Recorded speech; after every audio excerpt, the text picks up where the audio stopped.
ils d'un ordre de vérités qui, surtout chez les peuples libres, ne peuvent être utiles, que lorsqu'ils sont généralement connus et avoués.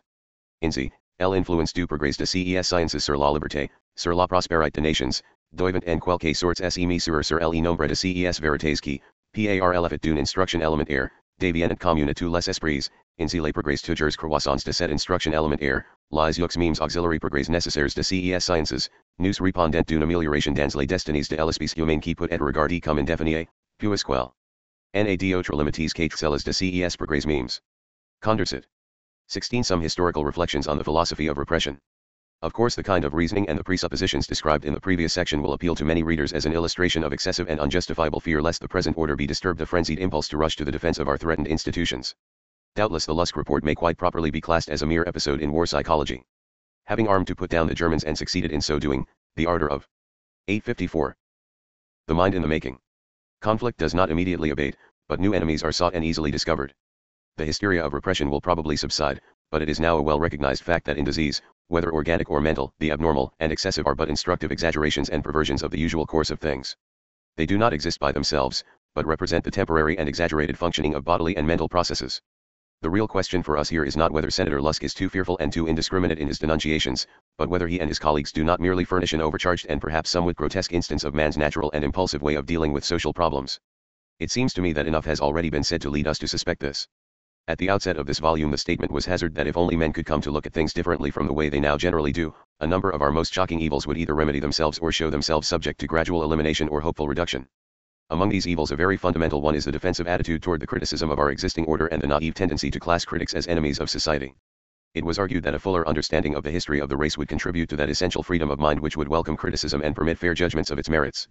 Having reviewed the arguments of those who would suppress criticism lest it lead to violence and destruction, we may now properly recall in this connection certain often neglected historical facts which serve to weaken if not to discredit most of these arguments.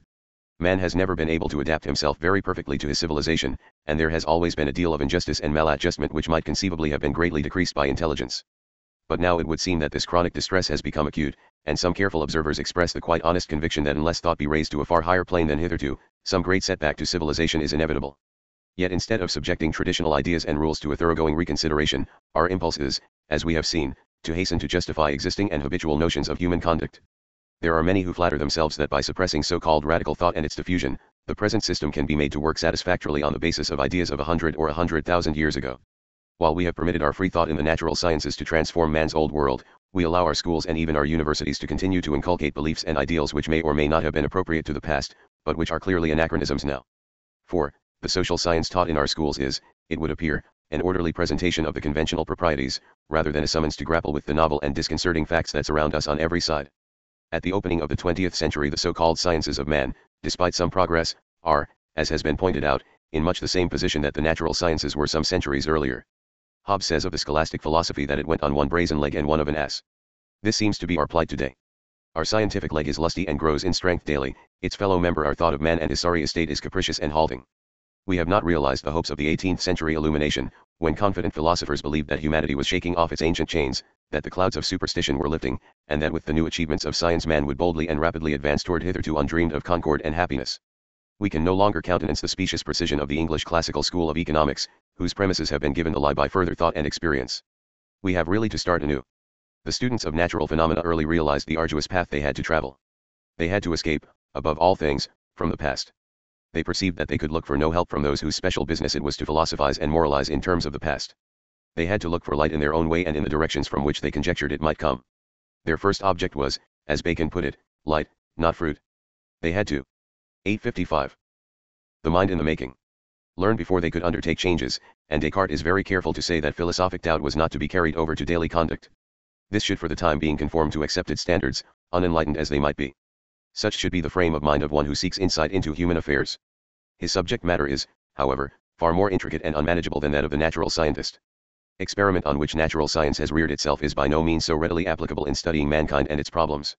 The student of humanity has even more inveterate prejudices to overcome, more inherent and cultivated weaknesses of the mind to guard against, than the student of nature. Like the early scientists, he has a scholastic tradition to combat. He can look for little help from the universities as now constituted. The clergy, although less sensitive in regard to what they find in the Bible, are still stoutly opposed, on the whole, to any thoroughgoing criticism of the standards of morality to which they are accustomed. Few lawyers can view their profession with any considerable degree of detachment. Then there are the now all-potent business interests, backed by the politicians and in general supported by the ecclesiastical, legal, and educational classes. Many of the newspapers and magazines are under their influence, since they are become the businessman's heralds and live off his bounty. Business indeed has almost become our religion. It is defended by the civil government even as the later Roman emperors and the medieval princes protected the church against attack. Socialists and communists are the Waldensians and Albigensians of our day, heretics to be cast out, suppressed, and deported to Russia, if not directly to hell as of old. The Secret Service seems inclined to play the part of a modern Inquisition, which protects our new religion. Collected in its innumerable files is the evidence in regard to suspected heretics who have dared impugn business as usual, or who have dwelt too lovingly on peace and goodwill among nations. Books and pamphlets, although no longer burned by the common hangman, are forbidden the mails by some wooden discerning officials. We have a pious vocabulary of high resentment and noble condemnation, even as they had in the Middle Ages, and part of it is genuine, if unintelligent, as it was then. Such are some of the obstacles which the student of human affairs must surmount. Yet we may hope that it will become increasingly clear that the repression of criticism, even if such criticism becomes fault-finding and takes the form of a denunciation of existing habits and institutions, is inexpedient and inappropriate to the situation in which the world finds itself. Let us assume that such people as really advocate lawlessness and disorder should be carefully watched and checked if they promise to be a cause of violence and destruction. But is it not possible to distinguish between them and those who question and even arraign with some degree of heat the standardized unfairness and maladjustments of our times? And there is another class who cannot by any exaggeration be considered agitators, who have by taking thought come to see that our conditions have so altered in the past 100 years and our knowledge so increased that the older ways of doing and viewing things are not only unreasonable, but actually dangerous. But so greatly has the hysteria of war unsettled the public mind that even this latter class is subject to discreditable accusations and some degree of interference. We constantly hear it charged that this or that individual or group advocates the violent overthrow of government, is not loyal to the Constitution, or is openly or secretly working for the abolition of private property or the family, or, in general, is supposed to be eager to overturn everything without having anything to put in its place. The historical student may well recommend that we be on our guard against such accusations brought against groups and individuals. For the student of history finds that it has always been the custom to charge those who happen to be unpopular, with holding beliefs and doing things which they neither believed nor did. Socrates was executed for corrupting youth and infidelity to the gods, Jesus for proposing to overthrow the government, Luther was to the officials of his time one who taught a loose, self-willed life, severed from all laws and holy. 856. The mind in the making. Brutish. Those who questioned the popular delusions in regard to witchcraft were declared by clergymen, professors, and judges of the 17th century to be as good as atheists, who shed doubt on the devil's existence in order to lead their godless lives without fear of future retribution. How is it possible, in view of this inveterate habit of mankind, to accept at its face value what the police or Department of Justice, or self-appointed investigators, choose to report of the teachings of people who are already condemned in their eyes? Of course the criticism of accepted ideas is offensive and will long remain so. After all, talk and writing are forms of conduct, and, like all conduct, are inevitably disagreeable when they depart from the current standards of respectable behavior. To talk as if our established notions of religion, morality, and property, our ideas of stealing and killing, were defective and in need of revision, is indeed more shocking than to violate the current rules of action. For we are accustomed to actual crimes, misdemeanors, and sins, which are happening all the time, but we will not tolerate any suspected attempt to palliate them in theory. It is inevitable that new views should appear to the thoughtless to be justifications or extenuations of evil actions and an encouragement of violence and rebellion, and that they will accordingly be bitterly denounced. But there is no reason why an increase of intelligence should not put a growing number of us on our guard against this ancient pitfall. If we are courageously to meet and successfully to overcome the dangers with which our civilization is threatened, it is clear that we need more mind than ever before. It is also clear that we can have indefinitely more mind than we already have if we but honestly desire it and avail ourselves of resources already at hand. Mind, as previously defined, is our conscious knowledge and intelligence, what we know and our attitude toward it, our disposition to increase our information, classify it, criticize it, and apply it. It is obvious that in this sense the mind is a matter of accumulation and that it has been in the making ever since man took his first step in civilization. I have tried to suggest the manner in which man's long history illuminates our plight and casts light on the path to be followed. And history is beginning to take account of the knowledge of man's nature and origin contributed by the biologist and the anthropologist and the newer psychologists. Few people realize the hopeful revolution that is already beginning to influence the aims and methods of all these sciences of man. No previous generation of thinkers has been so humble on the whole as is that of today, so ready to avow their ignorance and to recognize the tendency of each new discovery to reveal further complexities in the problem. On the other hand, we are justified in feeling that at last we have the chance to start afresh. We are freer than any previous age from the various prepossessions and prejudices which we now see hampered the so-called free thinking of the 18th century. The standards and mood of natural science are having an increasing influence in stimulating eager research into human nature, beliefs, and institutions. With Bacon's recommendations of the study of common things, the human mind entered a new stage of development. Now that historic forces have brought the common man to the fore, we are submitting him to scientific study and gaining thereby that elementary knowledge of his nature which needs to be vastly increased and spread abroad, since it can form the only possible basis for a successful and real democracy. I would not have the reader infer that I overrate the place of science or exact knowledge in the life of man. Science, which is but the most accurate information available about the world in which we live and the nature of ourselves and of our fellow men, is not the whole of life, and except to a few peculiar persons it can never be the most absorbing and vivid of our emotional satisfactions. We are poetic and artistic and romantic and mystical. We resent the cold analysis and reduction of life to the commonplace and well substantiated, and this is, after all is said, the aim of scientific endeavor. But we have to adjust ourselves to a changing world in the light of constantly accumulating knowledge. It is knowledge that has altered the world and we must rely on knowledge and 857. The mind in the making. Understanding to accommodate ourselves to our new surroundings and establish peace and order and security for the pursuit of those things that to most of us are more enticing than science itself. 27. No previous generation has been so perplexed as ours, but none has ever been justified in holding higher hopes if it could but reconcile itself to making bold and judicious use of its growing resources, material and intellectual. It is fear that holds us back. And fear is begotten of ignorance and uncertainty. And these mutually reinforce one another, for we feebly try to condone our ignorance by our uncertainty and to excuse our uncertainty by our ignorance. Our hot defense of our ideas and beliefs does not indicate an established confidence in them but often half distrust, which we try to hide from ourselves, just as one who suffers from bashfulness offsets his sense of inferiority and awkwardness by rude aggression. If, for example, religious beliefs had been really firmly established, there would have been no need of aids to faith, and so with our business system today, our politics, and international relations. We dread to see things as they would appear if we thought of them honestly, for it is the nature of critical thought to metamorphose our familiar and approved world into something strange and unfamiliar. It is undoubtedly a nervous sense of the precariousness of the existing social system which accounts for the present strenuous opposition to a fair and square consideration of its merits and defects. Partisanship is our great curse. We too readily assume that everything has two sides and that it is our duty to be on one or the other. We must be defending or attacking something, only the lily-livered hide their natural cowardice by asking the impudent question, what is it all about? The heroic gird on the armor of the Lord, square their shoulders, and establish a muscular tension which serves to dispel doubt and begets the voluptuousness of bigotry and fanaticism. 28. In this mood questions become issues of right and wrong, not of expediency and inexpediency. It has been said that the worthy people of Cambridge are able promptly to reduce the most complex social or economic problem to a simple moral issue, and this is a while of the father of lies, to which many of us yield readily enough. It is, however, possible for the individual to overcome the fear of thought. Once I was afraid that men might think too much, now, I only dread lest they will think too little and far too timidly, for I now see that real thinking is rare and difficult and that it needs every incentive in the face of innumerable ancient and inherent discouragements and impediments. We must first endeavor manfully to free our own minds and then do what we can to hearten others to free theirs. Tutors de laudes. As members of a race that has required from 500,000 to 1,000,000 years to reach its present state of enlightenment, there is little reason to think that any one of us is likely to cultivate intelligence too assiduously or in harmful excess. 17. What of it? Our age is one of unprecedented responsibility. As Mr. Lippmann has so well said, never before have we had to rely so completely on ourselves. No guardian to think for us, no precedent to follow without question. No lawmaker above, only ordinary men set to deal with heartbreaking perplexity. All weakness comes to the surface. We are homeless in a jungle of machines and untamed powers that haunt and lure the imagination. Of course our culture is confused, our thinking spasmodic, and our emotion out of kilter.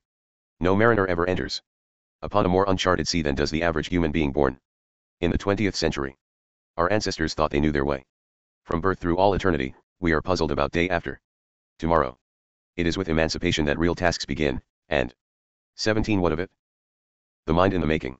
Liberty is a searching challenge, for it takes away the guardianship of the master and the comfort of the priest. The iconoclasts did not free us. They threw us into the water, and now we have to swim. 29. We must look forward to ever new predicaments and adventures. Nothing is going to be settled in the sense in which things were once supposed to be settled, for the simple reason that knowledge will probably continue to increase and will inevitably alter the world with which we have to make terms. The only thing that might conceivably remain somewhat stabilized is an attitude of mind and unflagging expectancy appropriate to the terms and the rules according to which life's game must hereafter be played. We must promote a new cohesion and cooperation on the basis of this truth. And this means that we have now to substitute purpose for tradition, and this is a concise statement of the great revolution which we face. Now, when all human institutions so slowly and laboriously evolved are impugned, every consensus challenged, every creed flouted, as much as and perhaps even more than by the ancient sophists, the call comes to us, to explore, test, and, if necessary, reconstruct the very basis of conviction, for all open questions are new opportunities. Old beacon lights have shifted or gone out. Some of the issues we lately thought to be minor have taken on cosmic dimensions. We are all up against questions too big for us, so that there is everywhere a sense of insufficiency which is too deep to be fully deployed in the narrow field of consciousness. Hence, there is a new discontent with old leaders, standards, criteria, methods, and values, and a demand everywhere for new ones, a realization that mankind must now reorient itself and take its bearings from the eternal stars and sail no longer into the unknown future by the dead reckonings of the past 30. Life, in short, has become a solemn sporting proposition, solemn enough in its heavy responsibilities and the magnitude of the stakes to satisfy our deepest religious longings, sporty enough to tickle the fancy of a baseball fan or an explorer in darkest Borneo. We can play the game or refuse to play it. At present most of human organization, governmental, educational, social, and religious, is directed, as it always has been, to holding things down, and to perpetuating beliefs and policies which belong to the past and have been but too gingerly readjusted to our new knowledge and new conditions. On the other hand, there are various scientific associations which are bent on revising and amplifying our knowledge and are not pledged to keeping alive any belief or method which cannot stand the criticism which comes with further information. The terrible fear of falling into mere rationalizing is gradually extending from the so-called natural sciences to psychology, anthropology, politics, and political economy. All this is a cheering response to the new situation. But, as has been pointed out, really honest discussion of our social, economic, and political standards and habits readily takes on the suspicion of heresy and infidelity. Just as the freethinker who, in the 18th century, strove to discredit miracles in the name of an all-wise and foreseeing God, who could not be suspected of tampering with his own laws, was accused of being an atheist and of really believing in no God at all, so those who would ennoble our ideals of social organization are described as intellectuals or parlor Bolshevists who would overthrow society and all the achievements of the past in order to free themselves from moral and religious restraints and mayhap get something for nothing. The parallel is very exact indeed. The Church always argued that there were no new heresies. All would, on examination, prove to be old and discredited. So the Vice President of the United States has recently declared that 17. What of it? The mind in the making. Men have experimented with radical theories in great and small ways. Times without number and always with complete failure. They are not new, they are old. Each failure has demonstrated anew that without effort there is no success. The race never gets something for nothing. 31. But is this not a complete reversal of the obvious truth? Unless we define radical as that which never does succeed, how can anyone with the most elementary notions of history fail to see that almost all the things that we prize today represent revolts against tradition, and were in their beginnings what seem to be shocking divergences from current beliefs and practices? What about Christianity and Protestantism and constitutional government, and the rejection of old superstitions and the acceptance of modern scientific ideas? The race has always been getting something for nothing, for creative thought is, as we have seen, confined to a very few. And it has been the custom to discourage or kill those who prosecuted it too openly, not to reward them according to their merits. One cannot but wonder at this constantly recurring phrase getting something for nothing, as if it were the peculiar and perverse ambition of disturbers of society. Except for our animal outfit, practically all we have is handed to us gratis. Can the most complacent reactionary flatter himself that he invented the art of writing or the printing press, or discovered his religious, economic, and moral convictions, or any of the devices which supply him with meat and raiment, or any of the sources of such pleasure as he may derive from literature or the fine arts? In short, civilization is little else than getting something for nothing. Like other vested interests, it is the legitimate right to something for nothing. 32. How much execrable reasoning and how many stupid accusations would fall away if this truth were accepted as a basis of discussion. Of course there is no more flagrant example of a systematic endeavor to get something for nothing than the present business system based on profits, and absentee ownership of stocks. Since the invention of printing, and indeed long before, those fearful of change have attempted to check criticism by attacking books. These were classified as orthodox or heterodox, moral or immoral, treasonable or loyal, according to their tone. Unhappily this habit continues and shows itself in the distinction between sound and unsound, radical and conservative, safe and dangerous. The sensible question to ask about a book is obviously whether it makes some contribution to a clearer understanding of our situation by adding or reaffirming important considerations and the inferences to be made from these. Such books could be set off against those that were but expressions of vague discontent or emulation, or denunciations of things because they are as they are or not as they are not. I have personally little confidence in those who cry low here or low there. It is premature to advocate any wide-sweeping reconstruction of the social order, although experiments and suggestions should not be discouraged.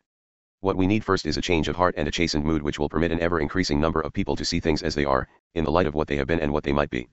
The dogmatic socialist with his unhistorical assumptions of class struggle, his exaggerated economic interpretation of history, and his notion that labor is the sole producer of capital, is shedding scarcely more light on the actual situation than is the Lusk Committee and Mr. Coolidge, with their confidence in the sacredness of private property, as they conceive it, in the perennial rightness and inspiration of existing authority and the blessedness of the profit system.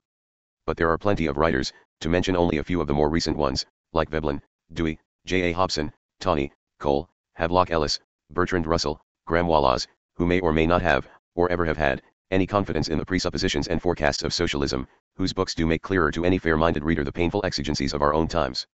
I often think of the economic historians of, say, 2 centuries hence who may find time to dig up the vestiges of the economic literature of today. We may in imagination appeal to their verdicts and in some cases venture to forecast them.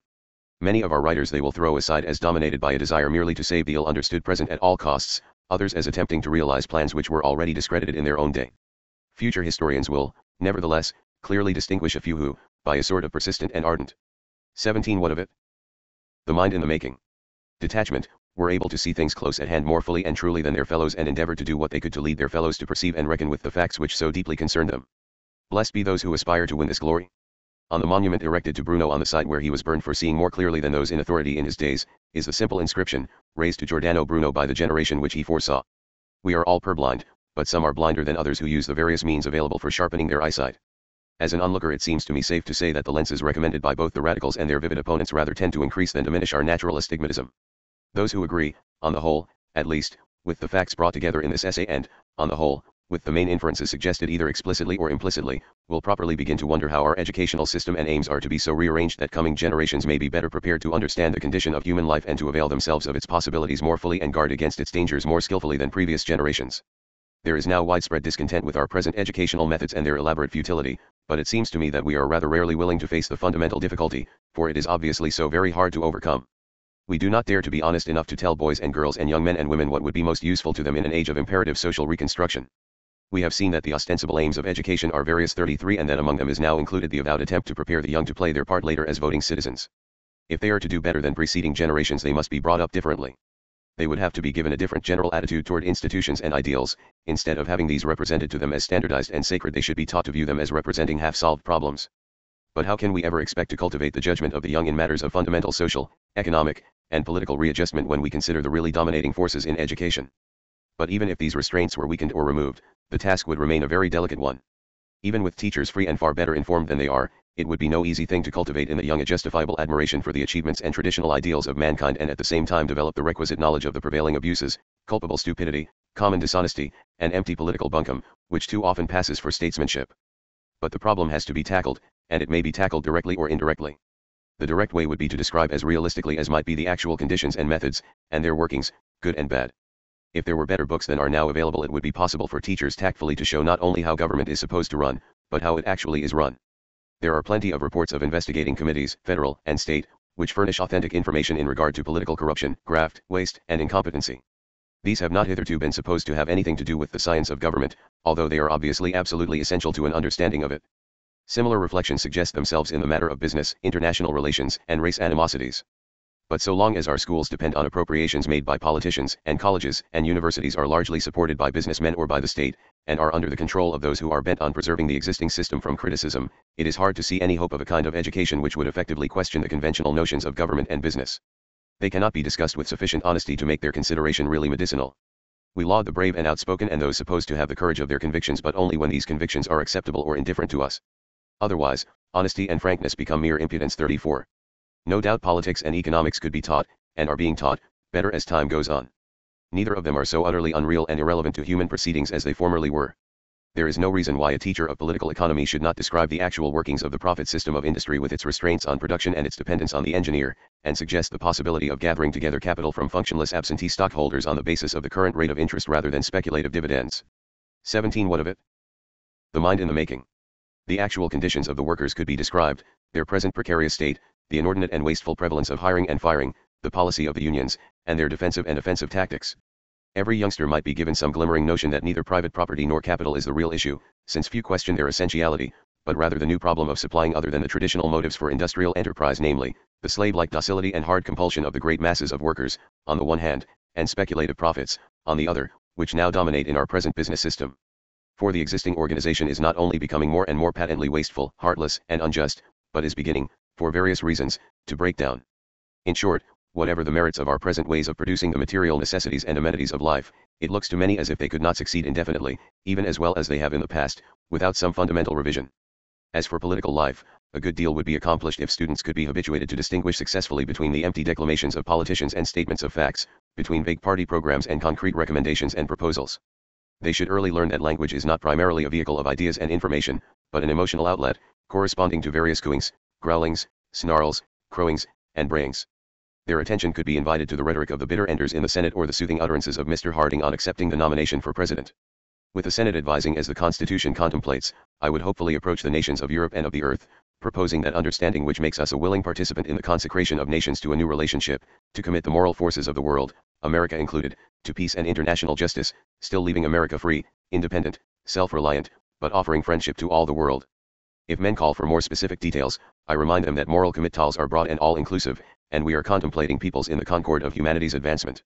After mastering the difference between language used to express facts and purposes and that which amounts to no more than a pious ejaculation, a suave and deprecating gesture, or an inferential accusation directed against the opposing party, the youth should be instructed in the theory and practice of party fidelity and the effects of partisanship on the conduct of our governmental affairs. In fine, he should get some notion of the motives and methods of those who really run our government, whether he learned anything else or not. These direct attempts to produce a more intelligently critical and open-minded generation are, however, likely to be far less feasible than the indirect methods.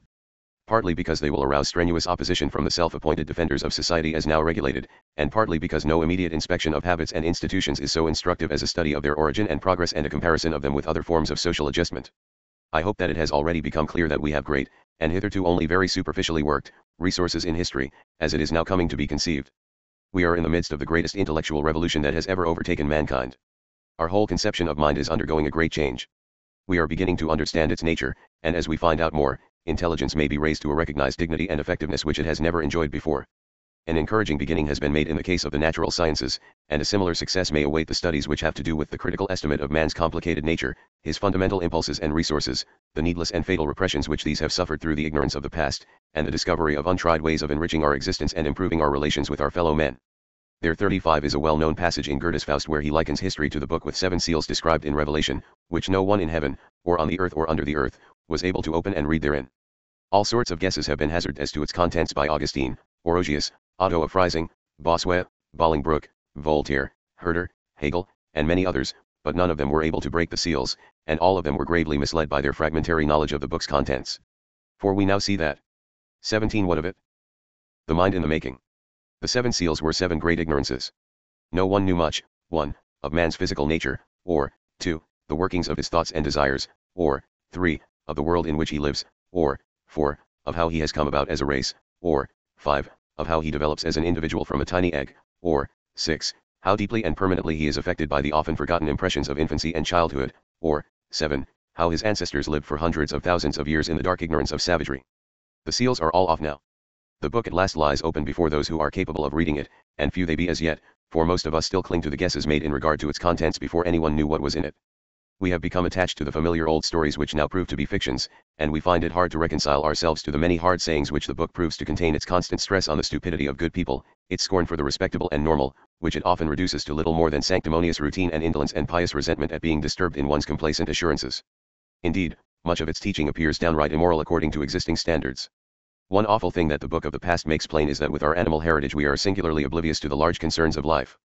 We are keenly sensitive to little discomforts, minor irritations, wounded vanity, and various danger signals, but our comprehension is inherently vague and listless when it comes to grasping intricate situations and establishing anything like a fair perspective in life's problems and possibilities.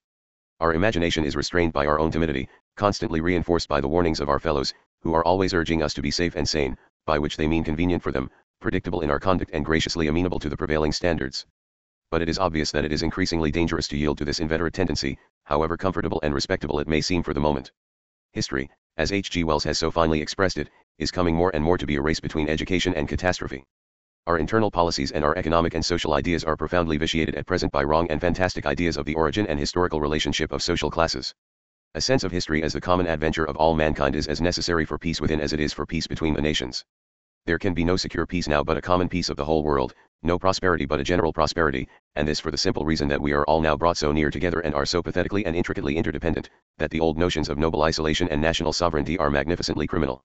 In the bottom of their hearts, or the depths of their unconscious, do not the conservatively minded realize that their whole attitude toward the world and its betterment is based on an assumption that finds no least support in the great book of the past? Does it not make plain that the conservative, so far as he is consistent and lives up to his professions, is fatally in the wrong? The so-called radical is also almost always wrong, for no one can foresee the future.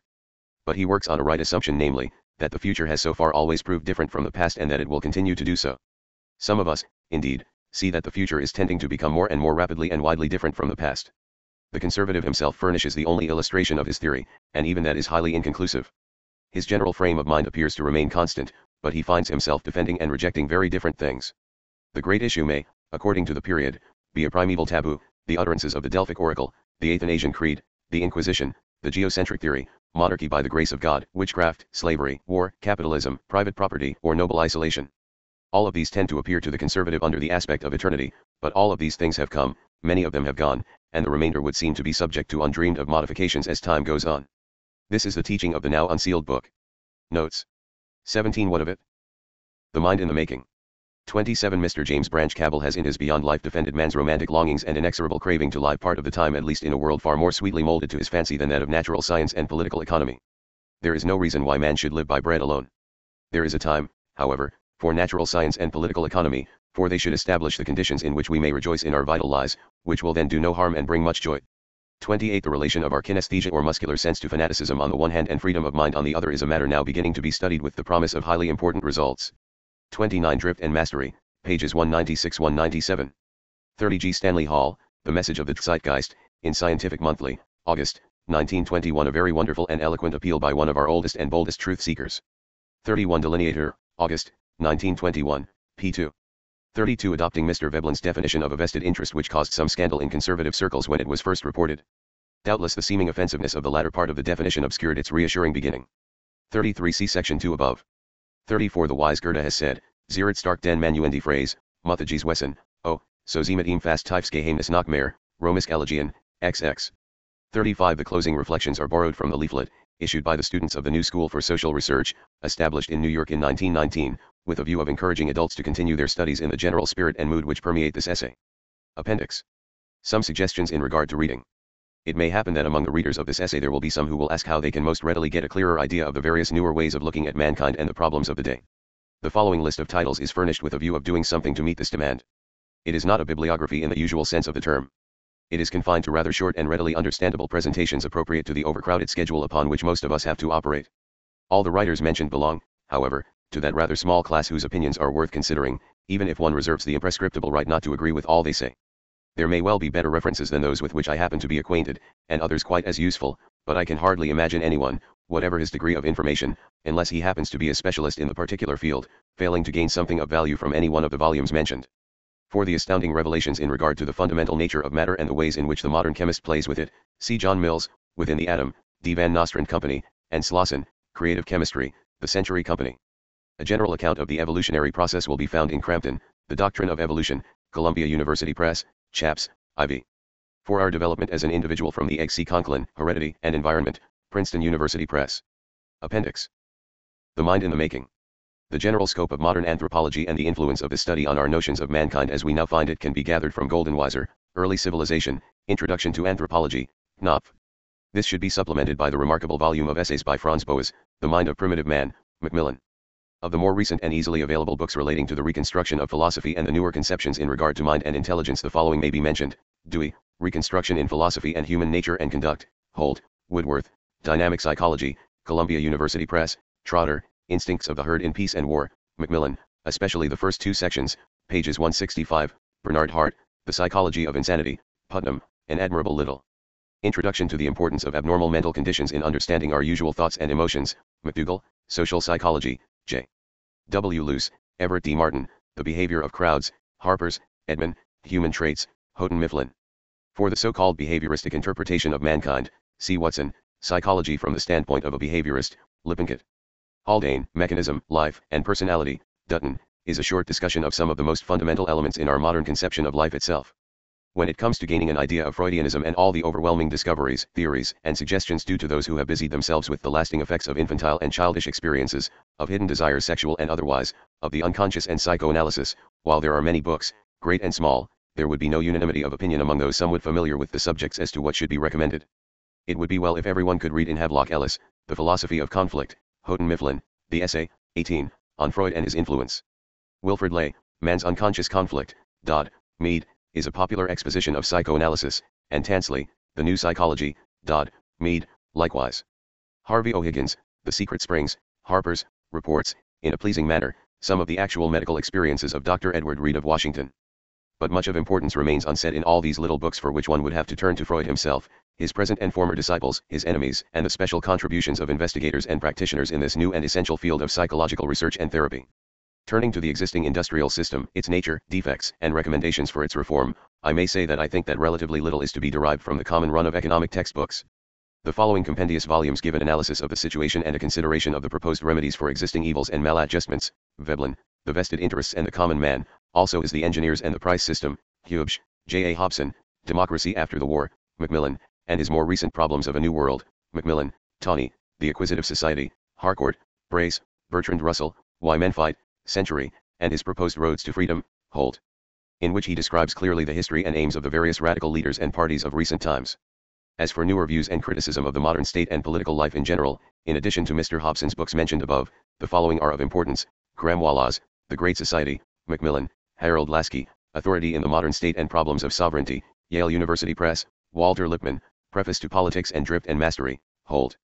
J. Russell Smith, The World's Food Resources, Holt, is a larger and more detailed discussion than most of those recommended above, but contains a number of general facts and comment of first-rate importance.